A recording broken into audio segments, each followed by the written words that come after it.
চলো আজ একটুখানি ডিমের ঝোল রান্না করি দুপুরবেলার জন্য। মাছ টাছ কিছু করি না, তো এখানে নিলাম কুমড়ো সেট, কাজু বাদাম, তার সঙ্গে থাকছে চাল মগজ, আর হচ্ছে এখানে তিল বাটা, আর তার সঙ্গে টমেটোও দিয়ে দেবো, এর সঙ্গে কাঁচা লঙ্কাও থাকবে।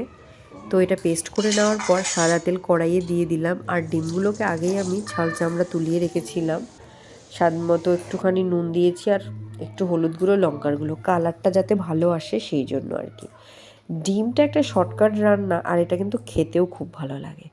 একটু ডিমের ঝোল ভাত হলেই ব্যাস, আর কিছু লাগে না। একটু গোটা গরম মশলা, আদা রসুন পেঁয়াজের পেস্ট দিয়ে দিলাম। এটাকে এখন ভালো করে কষিয়ে নিতে হবে।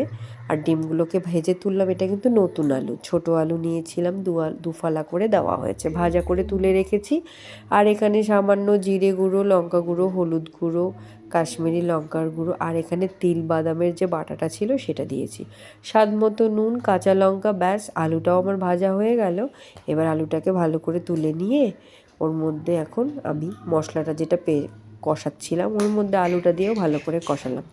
তেল না ছাড়াও এটাকে ভালো করে কষিয়ে নেওয়ার পর পুরো ডিমগুলোকে দিয়ে দিলাম। আর ডিমটাও ভাজা বেশ সুন্দর হয়েছে, কিন্তু একটু লালচে টাইপের হয়েছে। এবার ঢেকে দিলাম। ফুট ওঠা মাত্রই দিয়ে দিলাম আমি গরম মশলা। রেসিপিটা কেমন হয়েছে অবশ্যই কিন্তু কমেন্টে জানাবে। তো চলো আজকের মতো টাটা, দুপুরবেলা খাওয়াটা সেরে নিই।